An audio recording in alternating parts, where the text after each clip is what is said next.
Well, hello everyone, and welcome to the Garden Hour with MU Extension. We are so glad that you are here today and are willing to spend some time with us and learn a little bit more about gardening. We have a lot of topics to go over today, but are going to start out with Zack with our weather forecast. So I will stop sharing and, oh, wait, hold on, forgot something here. I wanted to talk about the map here first. Sorry, it's been a minute since I've done this. This is a map of our regional horticultural specialists, and you can see that we have people that are scattered all around the state. We are here to help you answer questions, solve problems, anything, just discuss general gardening oddities or whatever you might want to talk to us about, but we're here to help and do. So you might kind of locate where you're at on the state and find your person. And if you happen to be in an area where the position is open, just kind of reach out to really anybody or a neighboring one, and we'll be happy to help. So with that, I will now turn it over to Zack. Thank you. Great. Thank you, Gwen. And I'll go ahead and share my screen here. And happy holidays to everybody, as we've only got a couple weeks here left in 2023. This is a pretty fun time to be a climatologist because it gives us a chance to reflect back on the past year, compile some numbers, and see how things finish up for the year. So I actually wanted to start today just taking a look back at 2023 and how we'll finish here. And I think the big story for Missouri has been the drought this year. And so this bar graph shows our statewide monthly precipitation departures from average. And so as you look month through month here, wherever you see the blue, we saw precipitation that was above normal for that month. And wherever you see the red, we saw below normal precipitation for that month. And so we really started out the year pretty wet, January through March, seeing above normal precipitation, actually a top 20 wettest March. And we really started to dry out in April. And so this is when our 2023 drought began. We had 3 of our top 20 driest months on record from April to June. We actually saw some wetter than normal conditions at the end of July and beginning of August, but then again, a very dry fall as well. So it's also been a very highly variable year as well. So you can see 6 of the 11 months from January to November so far have been top 20 wettest or driest. So quite a flip between some of these extremes here. Our fall ended up pretty dry, especially in September and November. So notably, this will go down as one of our top 15th falls.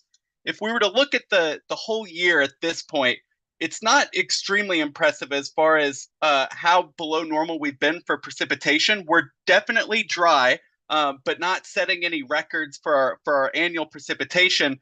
But if we really focus only on that kind of growing season drought period that we had from April to November, on average across the state, we've got an 8-inch precipitation deficit. And this was the 7th driest April to November period going back to 1895. So very, very dry, historically dry growing season across the state. Here's some similar periods where we saw some of this dryness. And so I find it interesting, 2023 is right behind 1930 and 1936, some very dry years for this period. And ultimately, looking at this data for the past 130 years, we can roughly estimate that what we've seen this year is roughly a 1 in 20 year drought event, and that would be the return period there. And so the drought's definitely been our story, but quietly, we've also had a very warm 2023 as well. So notably here on this graph, you'll notice no blue bars, and that's because every single month, January through November, we've seen above normal temperatures statewide. Some months like January and February were very warm, temperatures 6 to 8 degrees above normal. And while we didn't see some of that extreme warmth during the summer and fall, we've definitely accumulated a lot of above normal months that are leading to one of our dry or warmest years on record. And so from January through November, we're on pace for the 9th warmest year to date. So a little over 2 degrees above normal for this time period. And I can tell you that December so far has also been warm. And so we'll probably look to finish 2023 with a top 10 driest period during the drought time frame and also a top 10 warmest year on record as well. So definitely an anomalous year here in Missouri. More recently, December's been much of the same compared to the fall. And so if we look at some of our major metro areas around the state here, temperatures have continued to run above normal into December. And with just a few weeks left, we can anticipate that we'll add another month with above normal temperatures here. And then precipitation's been kind of mixed. The northern half of the state has seen some really timely rainfall. So here, if we look at our precipitation percent of normal from December 1st to December 20th, you see some of those greens and blues, but southern Missouri has continued to be very dry. And so a lot of locations with less than 50% of their normal precipitation during December. And because of that, even though we're out of the growing season and we're not thinking about drought with agricultural impacts or impacts on vegetation, we still do have an ongoing drought across the state. And so this is the most recent U.S. Drought Monitor map that was released last Thursday, and we see almost 100% of the state in that at least yellow, abnormally dry conditions, but 75% of the state in a category of drought. So either moderate, severe, or extreme drought conditions across the state. So still very widespread drought. Now, the good news is that looking at our forecast ahead, we've actually got several days of rain in the next week. And so this graphic is from the National Weather Service office in St. Louis, and I like it because it provides a pretty good summary of our holiday week forecast here.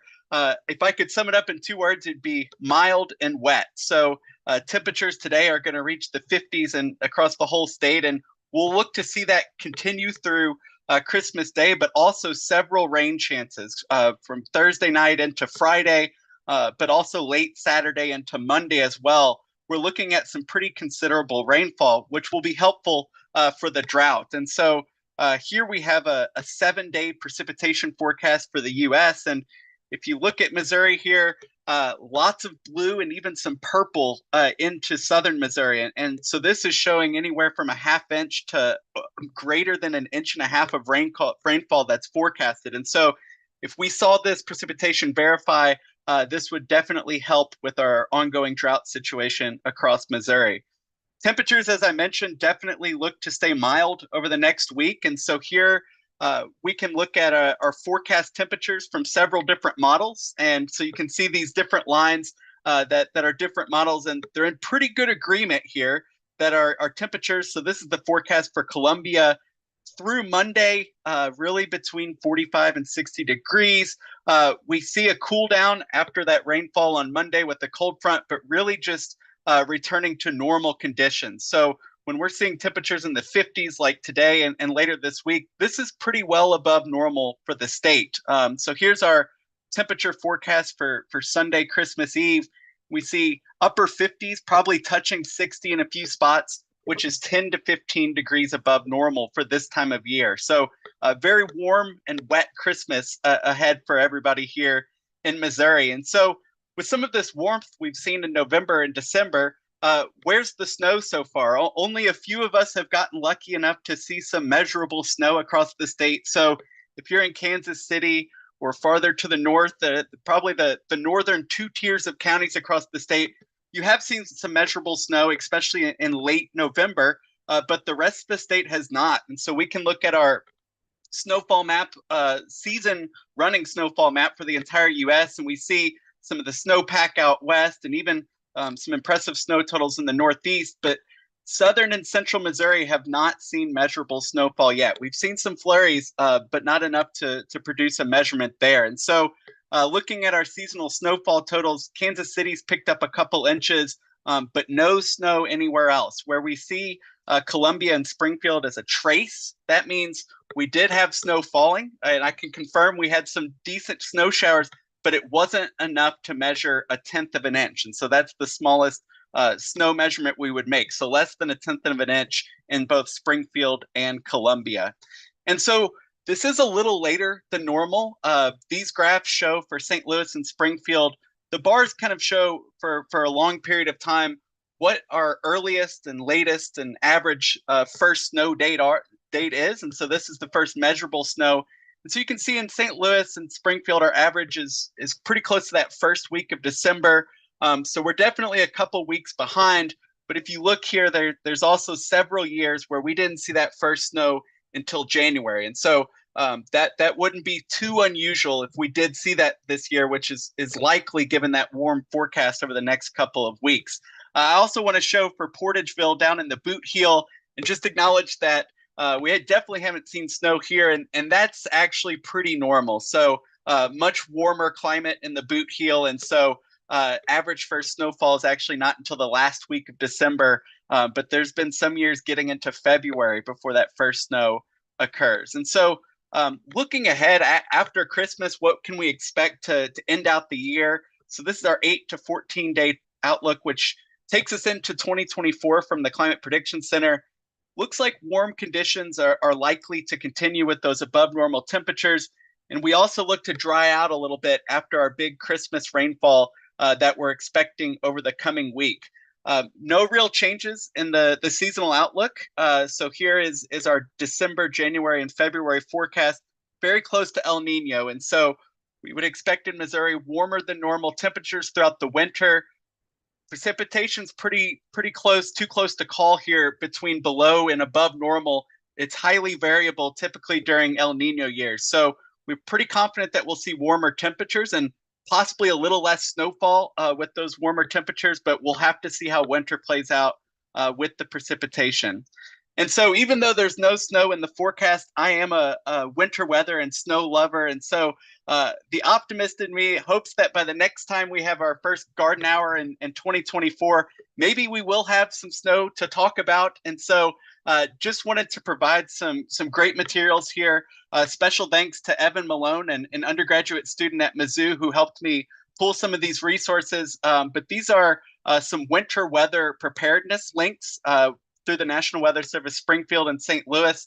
And I encourage you to go here. Lots of really good information. So things like dressing for cold weather if you're going to be spending time outdoor, better understanding some of those watches and warnings we might see during the winter, and also how wind chills are calculated as well. And there's plenty of other information there that you might find useful. And so I'll leave these links here as well. But other than that, I hope everybody has a happy and safe holiday, and we'll see you in 2024. Thank you, Zach. That was wonderful. I always enjoy your presentations, and they're so informative. I feel like I have a little bit more knowledge than the general person out there about the weather after listening to you. And I'm kind of excited the weather's going to be kind of warm, so to do some little hiking over the Christmas holidays or the winter breaks here. So that's great. Thank you. No problem. Okay, with that, our moderator today is Jennifer Shooter, and she is going to lead us through the presentations that we have today. Turn it over to Jennifer. Thank you, Gwen. And kind of to go along with the weather report, you may have heard that the plant hardiness zone map has been updated, and Debbie is going to talk about the updates that have been made to it. Sure. If I can get go into let's see, slideshow. For some reason, I can't get it to do. There it goes. I'm sorry, guys. Okay, so the plant hardiness zone is actually made out of USDA ARS. ARS stands for Ag Research Service. And they take an average of temperatures and create this map. And the new map has come out. Hopefully, a bunch of you have already seen it. If not, I'm going to give you a real quick peek at this, and then there's going to be some links dropped into the chat box that you definitely want to click onto and look at. But this is the new map. It's really interesting because it shows the entire US as well as the varying zones and how those are broken down and in color. So it's easy for us to see. So the plant hardiness zone, and one of the things that we look at with this is it's based on a 30-year average of the lowest annual winter temperatures. So it's over a 30-year period. The zones are divided into 10-degree differences, And then those 10-degree differences making up the different zones are then again broken down into their own individual zones with an A and a B. And that is divided out by a 5-degree difference. And so in Missouri, we have the zones of 5A, 6A, 6B, 7A, 7B, and 8A. The vast majority of Missouri is now in zone 6. To create these maps, they use what is called a geographic information system. They also utilize 13,412 weather stations across the United States. It's not only used for us as gardeners, but it's also used a lot by farmers, as well as some of the different USDA agencies that set crop insurance rates. And another thing that it's important for us to know, especially for anyone in agriculture, is that they use these maps as research to help to define or see if there is spread of exotic weeds as well as invasive insects. So the plant hardiness zone map is really important for multiple reasons. And I'm going to show you the 2012 map is on the right and the 2023 map is on the left. So it's been about 10 or 11 years since the map has been updated. But again, these zones are determined on a 30-year temperature range of the lowest minimum average of temperatures. And you'll notice we've switched quite a bit in these 11 years. You can see zone 5A was up in Iowa, and there was quite a bit of zone 5B in 2012. Now, if you look at 2023, notice that the area for 5B has become much smaller. Kansas City is now in this general area over here is going to be in 6B, whereas before most of that particular metropolitan area was in 6A. So what's also interesting is that there is a little segment down here that looks at it as 8A, very, very bottom part of the boot heel. So it's really interesting to see how these maps have changed over time. And these different ones where the colors are different in the very middle is mainly due to elevation in those particular areas or a special microclimate that might have happened in those particular areas. So I wanted to share this with you in case you hadn't seen it, because it is really interesting. Thank you, Debbie. We've had a few questions that have come in, and the first one that we'll answer is, while cleaning up a flower bed, I found a praying mantis egg case attached to a monarda stem. Can I cut the stem and leave that stem and egg case lying in another flower bed that does not get cut back until April or May? And Tamara's going to answer this question. Hi, everyone. I love this question. If you find something like what I have on the screen right here, this is what this question is about. It kind of looks like a light colored foam mass, kind of like as if you were using spray foam and it got out of hand, or maybe spit. But this is actually the egg mass encasing for our praying mantises. So these are predatory beneficial insects that we want to encourage in our gardens. And so, yes, we want to save this for sure.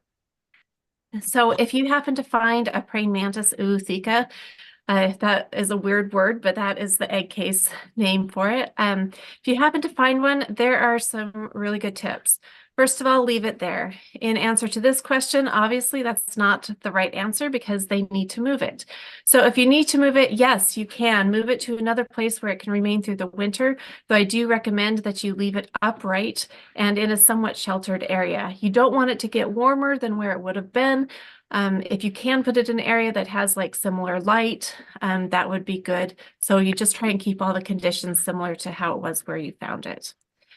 Do not bring it inside though. If you bring it inside, there is a good chance that you're going to end up with 100 to 200 little nymphs. And these insects, again, they're predatory. They also will be cannibalistic. So if you were to put them in a single container, they will end up eating each other. Even if you do your best to buy little flies or other things for them to eat, I am speaking from experience. This does happen to be an issue when people are bringing in Christmas trees too, because sometimes these egg masses will get on Christmas trees. So check your Christmas tree over to make sure that you're not bringing in any praying mantis egg masses or oothekas, because then you could have some unexpected surprises in just a little bit. Anyway, if you do have these and you do move it to another area, keep an eye on it. It's fun to watch for when they emerge, and also to help be added help in your garden next spring.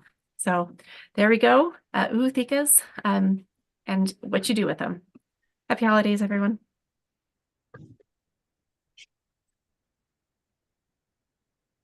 Thank you, Tamara. Our next question that came in is, my cousin has a koi pond, and they have their pond plants in pots that they have moved into their basement for the winter. Should those plant pots be in water or under a grow light or dim light? What is the best care practice for those plants? They live in USDA Zone 6B. And Donna's going to answer this question.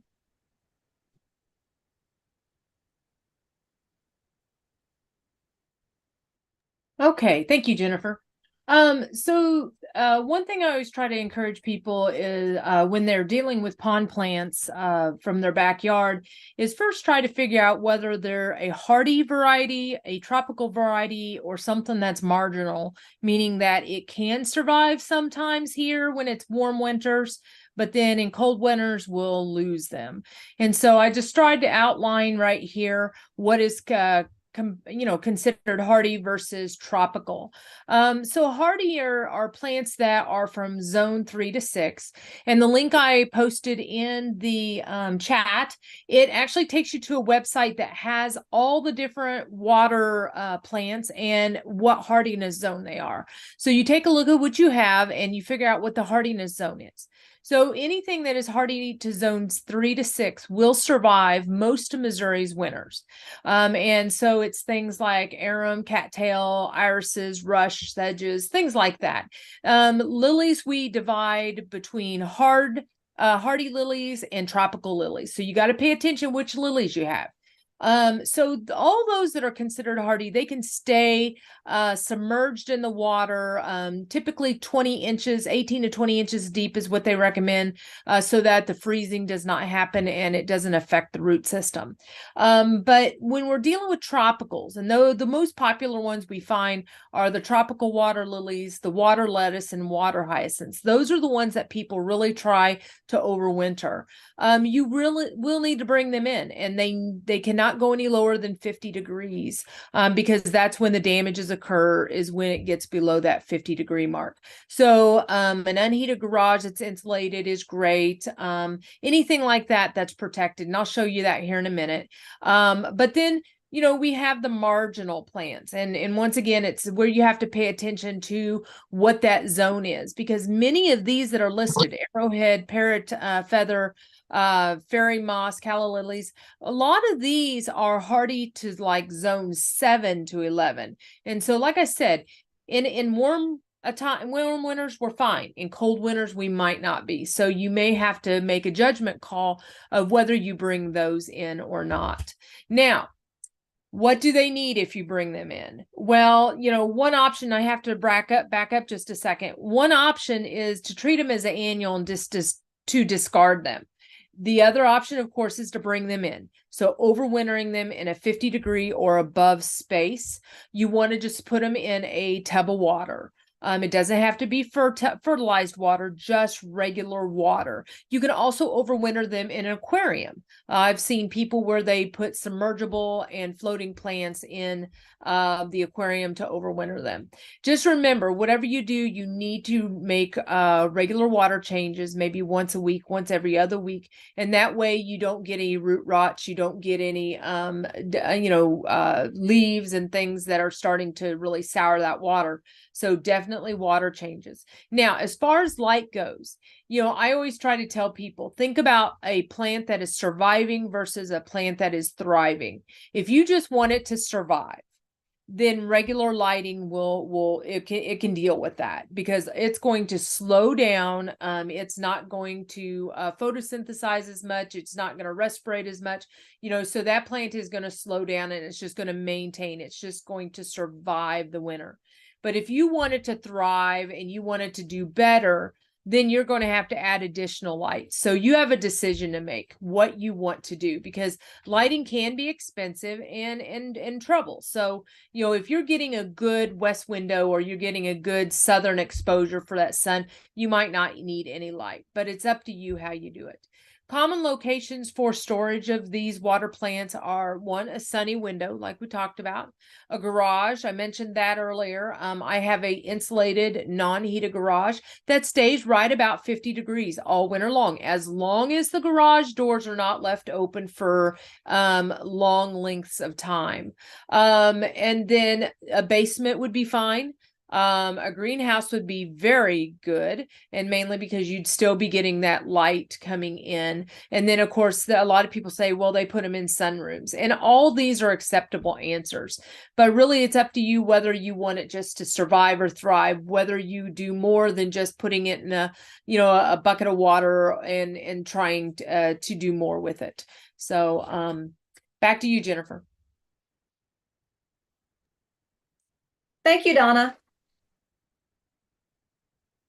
And now we're going to talk about tree diseases and disease control during the winter. And Pong is going to lead us in that discussion. Thank you.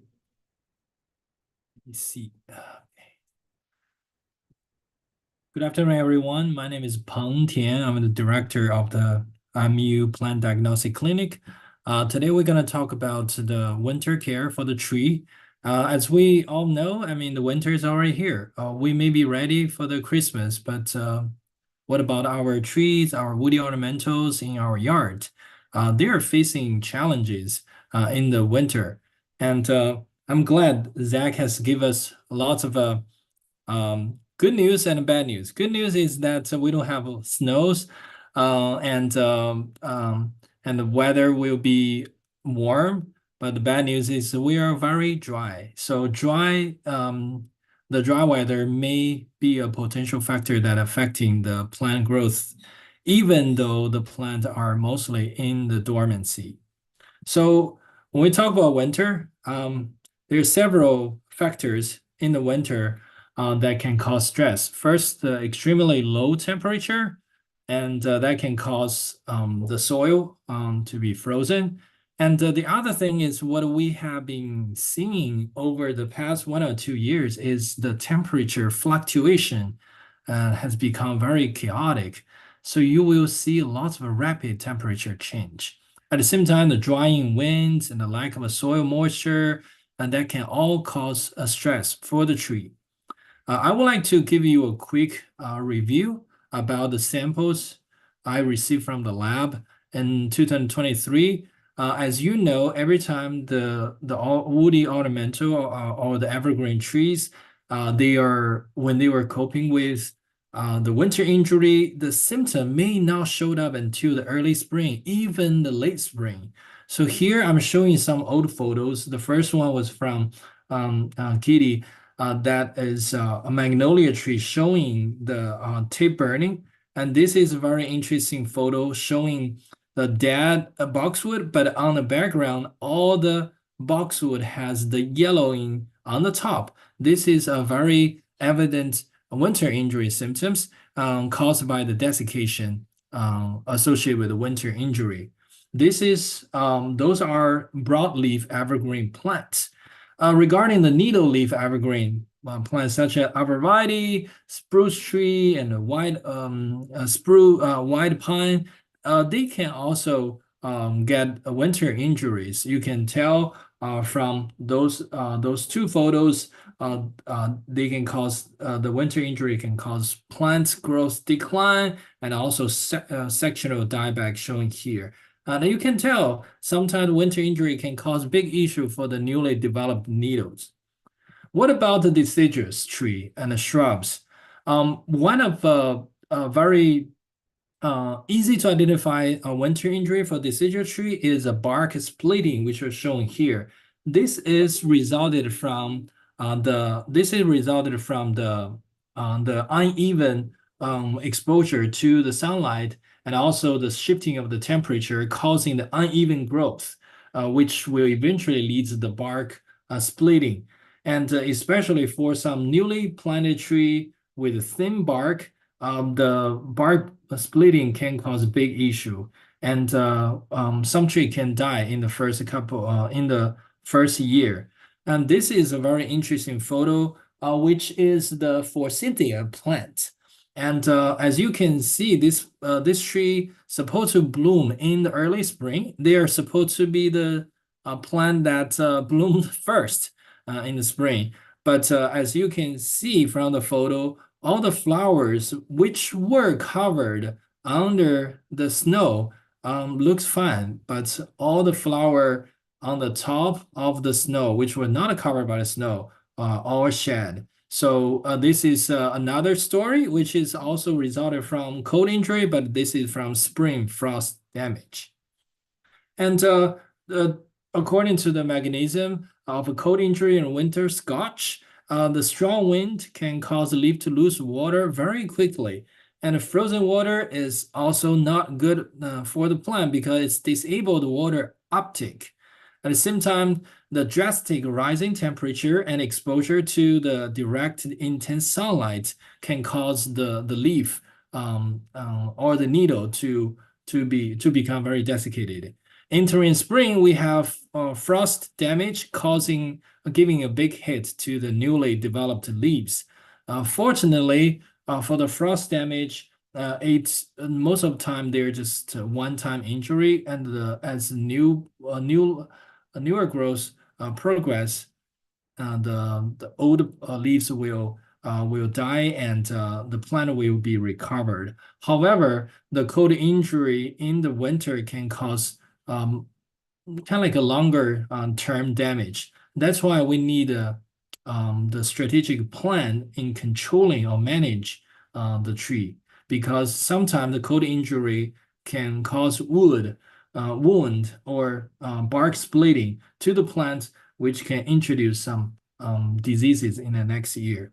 So to manage the cold injury or winter injury for newly planted tree, we need to select the hardy plants as well as native plants, which is top choice for Missouri planting trees in Missouri.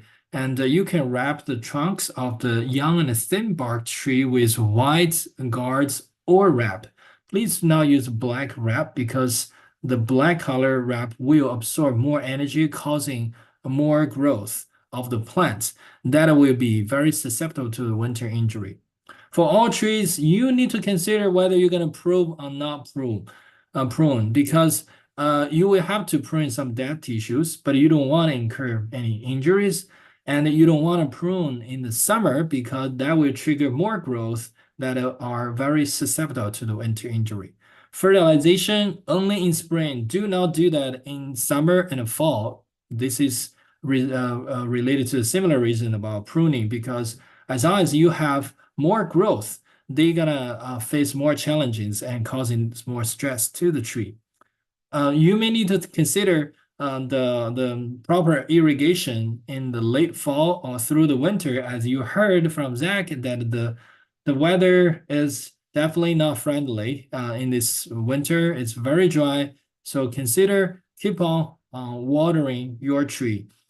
Do a good mulch because this will be very helpful for keeping the moisture level of your your root and crown area of the tree, and that can also increase the airflow for root area. I believe Debbie give a we just heard Debbie give us a really good presentation regarding the newly plant hardiness zone, and Dr. David Trinklein also just published one article on our IPM Mag newsletter. So this is a newly revised map. You may refer to this map considering planting new trees in the next year. And if you come here late, please refer to our YouTube recording videos and listen to Debbie Kelly's presentation in the beginning of our garden hour. That's all I have. Thank you so much. Thank you, Pong. That was very, very good information and timely. So thank you. And now Dr. David Trinklein is going to talk about the history and care of poinsettias. Thank you very much, Jennifer. Let me see if I can't share the screen. I can't find, excuse me.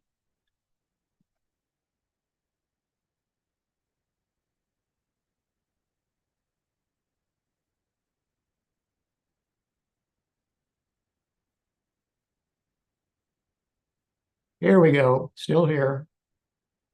Can you see that, Jennifer? I can, but you need to put it in reading view Presentation? mode. How's that? There we go. That looks Okay. good. Well, thank you, everyone, for the opportunity to speak with you this afternoon about poinsettia. By some term, the flower of winter. And it's one of the few flowers that we associate with the winter months. But that's mainly because we associate it with Christmas. This rather austere-looking gentleman is Joel Roberts Poinsett. He was a very successful physician, an avid amateur botanist, as well as a diplomat for the U.S. government. And he was a diplomat at the time when diplomats went abroad, they weren't that sure they'd come back alive. So he did have, if you will, quite a bit of ambition and wanderlust and so forth.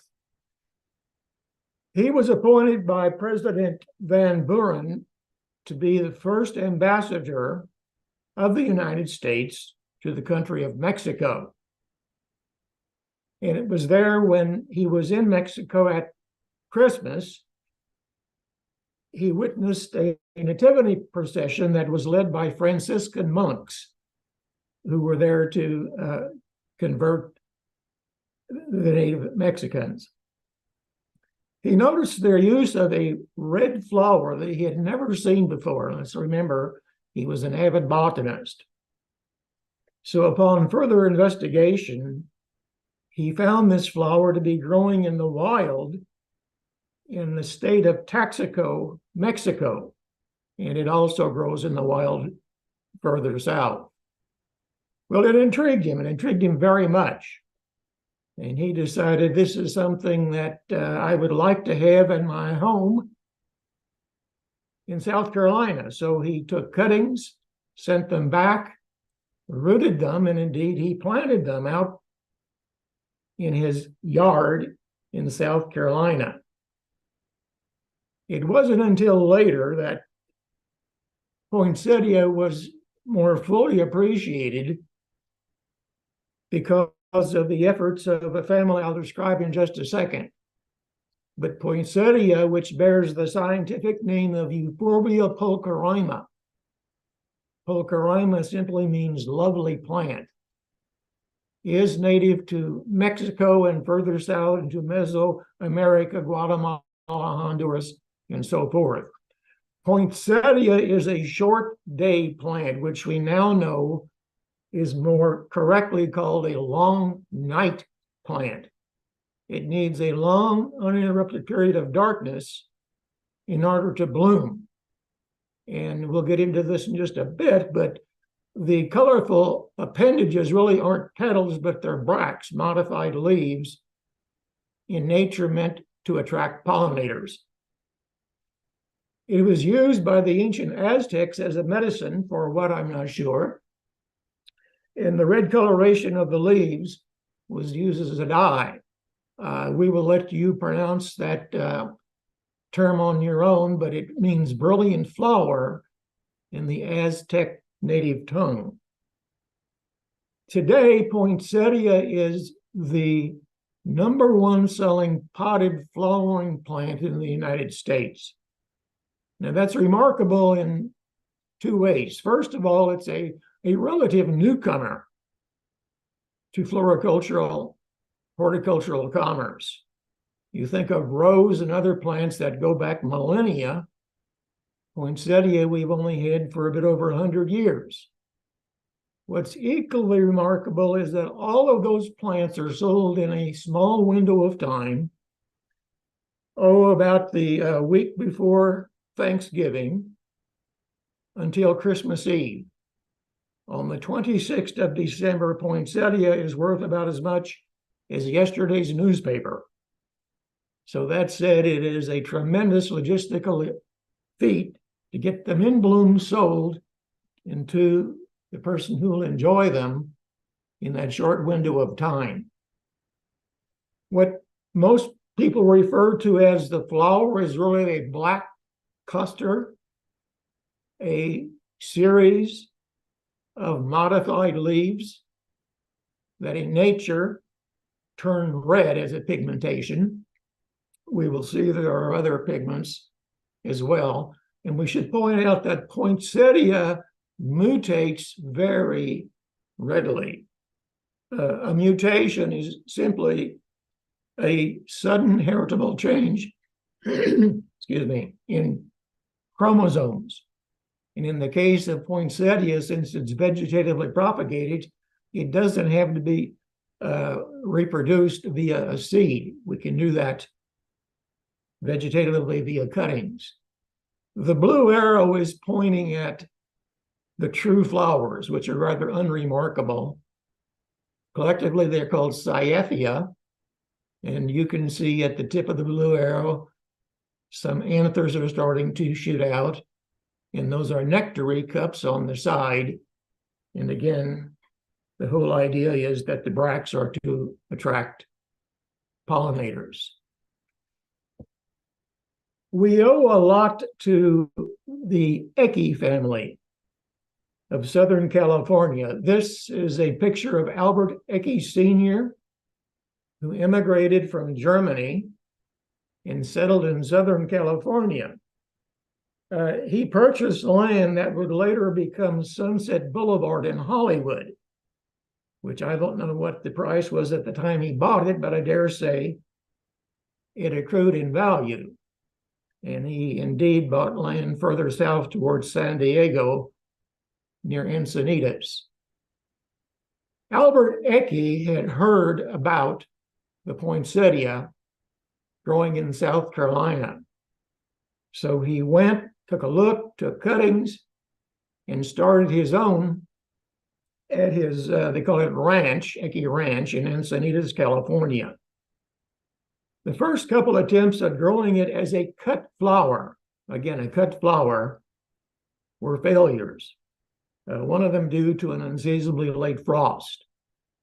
But his third or fourth attempt, he was successful.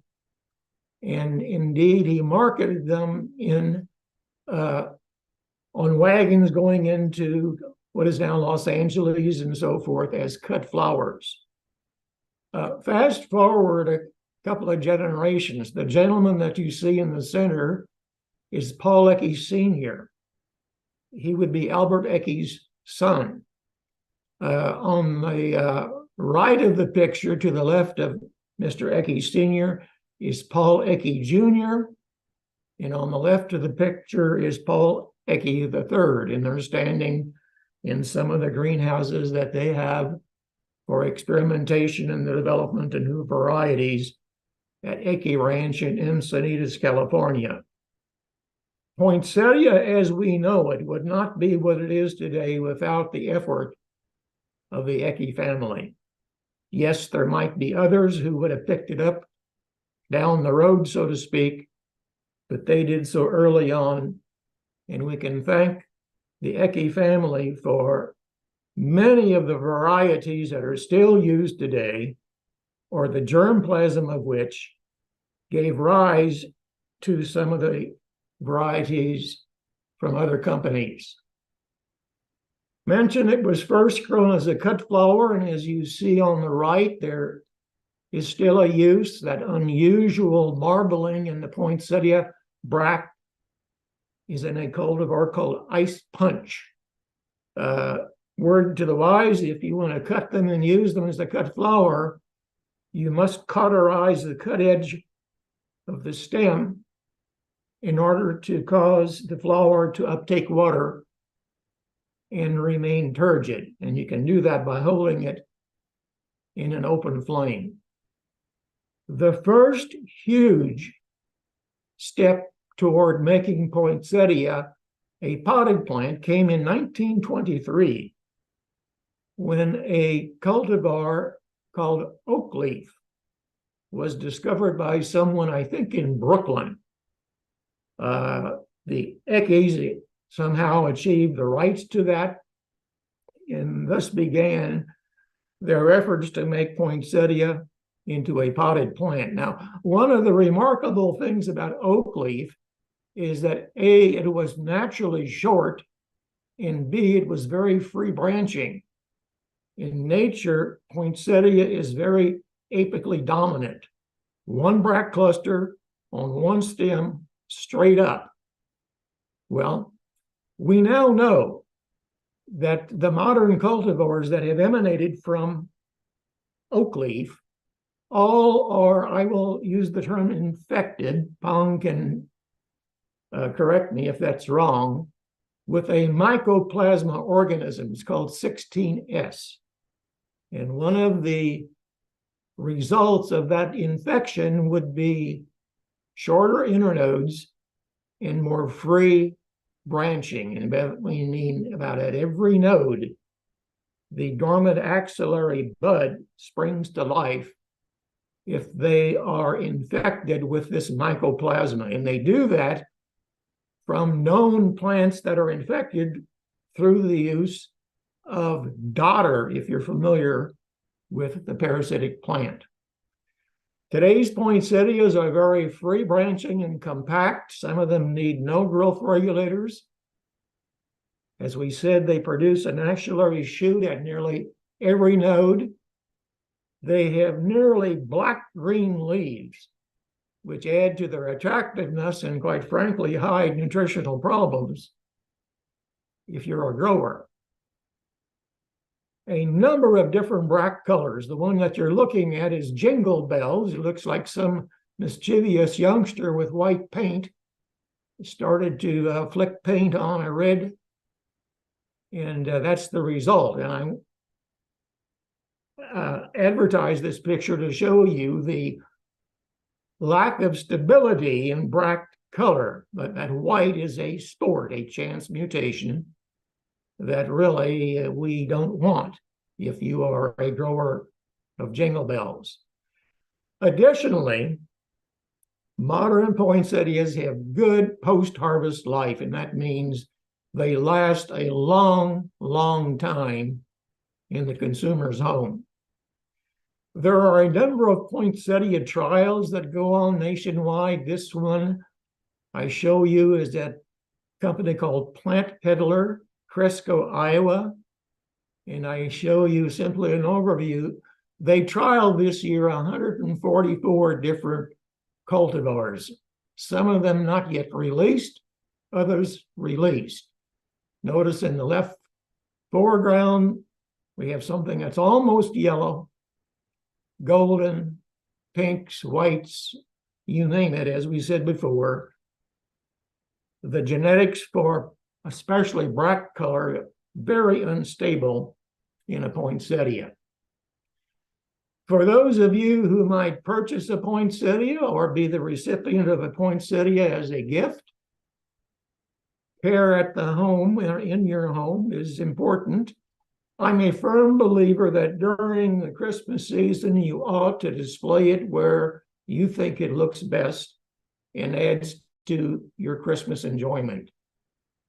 If possible, that should be a bright indirect light. And if indeed you want to keep the plant longer after Christmas, or shall I say New Year, you try to find a spot like that. We keep it away from cold drafts and equally hot air ducts. Either one will cause leaves to shed, but modern cultivars are much, much more adept at handling stress than those in days of old. Poinsettia is a euphorbs. As a rule, euphorbs do not like wet roots. So when in doubt, don't water. Judge the need for watering by feeling the surface of the potting medium and perhaps the weight of the pot itself that signals it has dried and needs additional water. In the home, poinsettias don't need fertilizer. They have gone through an extensive fertilization regime in the production greenhouse, and all we have to do to enjoy them and keep them nice is to water them. But do punch holes in the bottom of the foil, if it's foiled, or facilitate drainage from the pot. Most of us would put a saucer under the container to collect the drainage water from spoiling the table or whatever. Very important. After drainage has ceased, discard the water in the saucer and replace the saucer underneath the pot for the next time it's watered. Finally, I'd like to try to help dispel, I guess we'll call it an urban legend, something that keeps being precipitated by folks inadvertently thinking they're doing a service to the public by telling them poinsettias are poisonous. That happens almost every year in some publication somewhere, which is one of the reasons that this urban legend is rather difficult to dispel. Well, the American Floral Endowment funded research a number of years ago at The Ohio State University. The research involved feeding poinsettia to probably laboratory mice or rats. The amount fed would be the equivalent of a 30-pound child eating 50 bracts or 50 leaves. And there was no evidence of toxicity in the mice. Now, that's not to say that we shouldn't be careful about where we locate poinsettias, because people might be allergic to the sap that it and all other euphorbs contain. But nonetheless, you are not endangering anyone or any pet by purchasing a poinsettia. Finally, there are no blue poinsettias in nature. I think this does nature an injustice to take a beautiful white poinsettia and spray painted blue. But I guess if you're in the business of selling these and folks want an artificially colored blue poinsettia and will pay what you ask, you might be tempted to do so. But what you see as blue poinsettias are made blue because of spraying on a dye on a white plant. With that, I have nothing further, and I thank you for your time. Thank you, Dr. Trinklein. That was very interesting information. I always enjoy listening about to the history of the poinsettia and the work of poinset and the Eckie family through the years. So again, thank you. And I will now do our last presentation for the Garden Hour today. And that is on the effectiveness of indoor plants at removing pollutants from the air?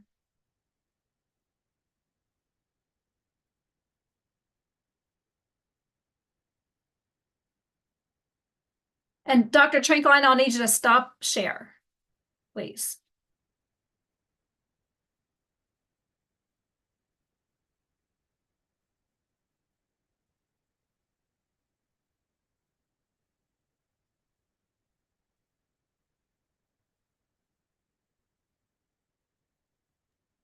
You good? Yeah. I'm good. Okay. So yes, I'd like to talk about the benefits of indoor plants and their ability to pull pollutants out of the air. But first, let's just talk about some of the benefits of having house plants. One is just the aesthetic appeal. You know, people seem to have a happier, much better mood when they have pretty plants to look at, whether they be foliage plants or flowering plants. You know, right now the poinsettias adorn houses and churches and office buildings, and then African violets are, you know, in flower, and other plants. You know, the Christmas cactus is in flower. So the flowering plants and foliage plants really do add color to home offices and businesses, and you know, just the workplace. So it's nice to have them for that aesthetic appeal. And then to improve health in the workplace, just like I said, they not only are they for aesthetic purposes, but they also improve stress levels, and it just makes people happier to see plants. It can also improve concentration. So yeah, I enjoy having plants in my office as well as at home. And then plants do improve air quality. They are effective at removing toxins. They can raise the humidity levels in an office or your home. And NASA, the National Aeronautics and Space Administration, has done research showing how plants are effective at removing pollutants from the air. So in 1989, NASA conducted a clean air study, and they did this in response to the sick building syndrome in the 1970s and 80s. And what that was is people were getting headaches, nausea, dizziness, and it was from the lack of good ventilation and fresh air. So NASA did this study, and it was designed to explore the natural and effective ways to purify the air in small, unventilated spaces using various houseplants. And in the workplace and at home, we are often exposed to chemicals that we are not even aware of. You know, things like formaldehyde, benzene, xylene, ammonia, and trichloroethylene. And benzene is a pollutant that is found in ink, glue, detergent, wax, paint, dye, plastic, and synthetic fiber. So you can see that that chemical is found in a lot of different things. Formaldehyde is used in tissues, napkins, paper bags, particle board, carpet, fire retardants, insulation, and cleaning agents. So it too is found in a lot of things that we use in our daily life. Carbon monoxide and nitrous oxide are in smoke, including cigarette smoke. Trichloroethylene is found in printing ink, varnish, and some adhesives. Xylene is found in rubber, leather, printing, and exhaust. And again, these are all things that, we don't see, we may not smell them. We usually don't smell a lot of them, but they're there. And these pollutants can cause headaches, coughing, nausea, dizziness, vomiting, throat and eye irritation, and even drowsiness. And so what NASA found is that plants are very effective at capturing these pollutants from the air. They are 96 to 99% effective at removing pollutants in homes and offices. So again, that is why it is good to have indoor plants in your home as well as your office space. NASA recommends one plant for every 100 square feet. And in a home of about 1,800 square feet, 15 to 18 houseplants are recommended. And then here's a list of plants that NASA says are the best at collecting pollutants out of the air. And I want to wrap up by showing you some of the houseplants that I have. I have been growing houseplants, a lot of houseplants, for about the last 7 years. We bought a home east of Kirksville 7 years ago. It has a sunroom. I absolutely love it. And it gives me the ability to grow a lot of plants and grow them very well. They are all very healthy due to all the sunlight that the room provides. And I took this photo, I took some of these photos just this morning.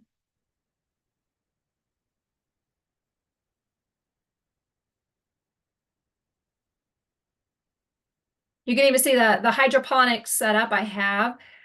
So for the past 2 months, I've been growing hydroponic plants, as many of us here on the Garden Hour have. And I actually had lettuce growing in some of these systems, along with all the houseplants that you see.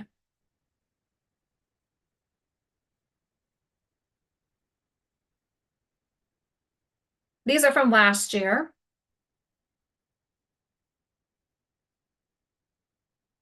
So I really like houseplants, and I bring a few in from outside when it gets cold in the fall.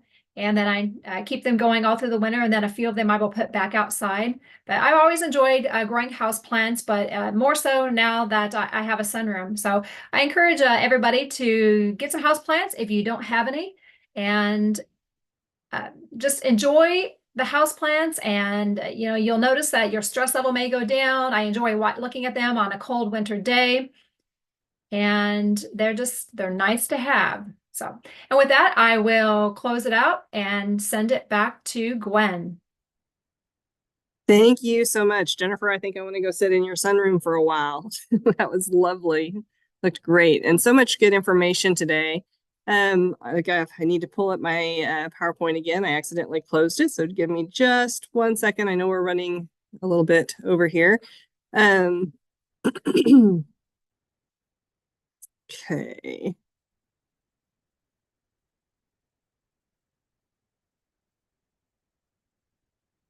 All right, so I wanted to, well, I got something getting there, sorry. There we go. Let me get it into review.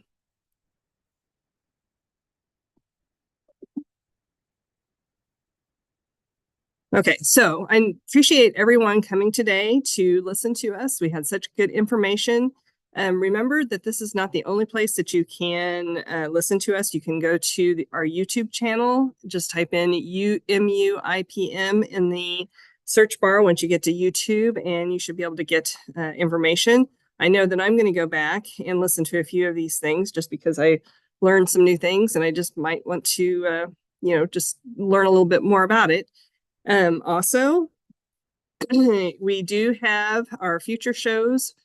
January 17th will be our next one, February 21st, and then March 20th. April, we will start back with our weekly shows, and you can always submit your questions to the Garden Hour at the website that is shown there. We'd love to have your questions. We love to have your pictures, so please submit those.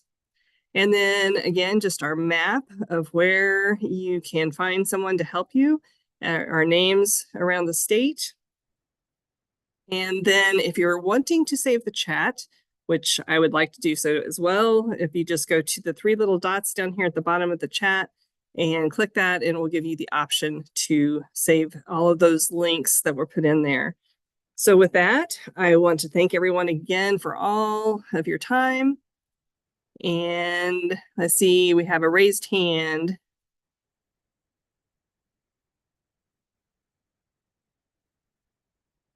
Is there a question?